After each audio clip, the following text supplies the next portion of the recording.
Rain hammered against the cracked window of the dim apartment, the sound almost drowning out the steady beep of the hospital monitor in the corner. Emma sat on the floor, her knees pulled to her chest, clutching a crumpled envelope that held the latest bill for her baby's surgery, a number so impossibly high it felt like the walls were closing in on her. Her daughter, barely 6 months old, lay in the hospital crib beside her, her tiny chest rising and falling with fragile breaths. Emma had no family left to call, no savings, no hope.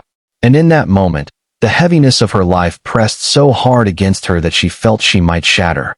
With trembling hands, she typed out a desperate message, attaching the bill, and sent it to the only contact she thought could help, a charity volunteer she'd met months ago.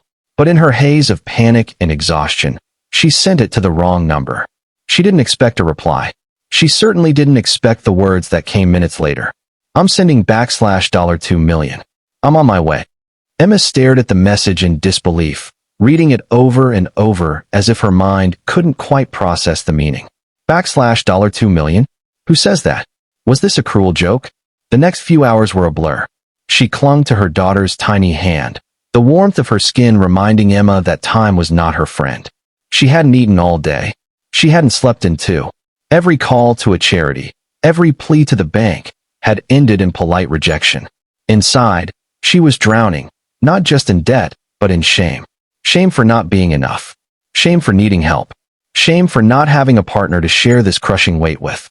She had been left once before, abandoned by the man who promised to stand beside her when their daughter was born.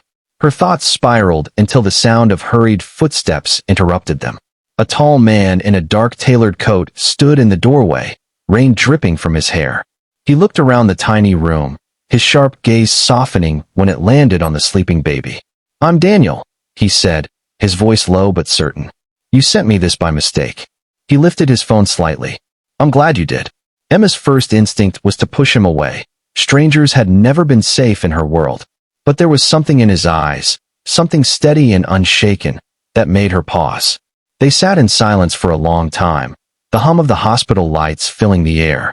Eventually, Daniel told her he had lost his sister years ago to the same condition her daughter had. Money had saved her life once, but it couldn't heal everything. "Sometimes," he said, "the real rescue is knowing you're not alone." In that moment, Emma felt something inside her shift, not relief, not yet, but the faintest flicker of hope. Weeks passed.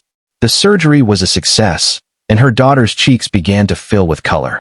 The hospital room, once a place of fear, became a sanctuary where Emma learned to slow down, to notice small things, the way her baby's fingers curled around hers, the soft hum of the lullaby from the old radio. Daniel visited often, sometimes bringing warm meals, sometimes bringing only his quiet presence. He never made her feel like a charity case. He made her feel like a person again. One afternoon, while sitting in the park with her daughter asleep in the stroller, Emma told him the truth, not just about the bills, but about the loneliness, the betrayal, the years she'd spent believing she wasn't worth saving. Daniel listened without interrupting, his gaze steady. "You've survived more than most people could bear," he said. "Don't mistake that for weakness.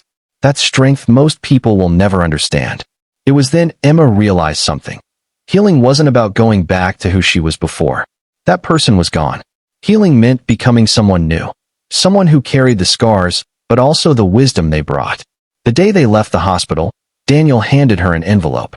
Inside wasn't money, but a small, handwritten note.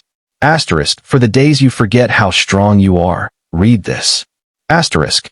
The note simply said, asterisk, "You are worth saving. Always." Asterisk. Emma smiled through tears, holding her daughter close. For the first time in years, she believed it. Moral of the story. Sometimes, help comes from the most unexpected places, not just to lift us out of hardship, but to remind us that we are worthy of love, dignity, and a second chance. True healing begins the moment we believe in our own worth, even if someone else has to remind us first.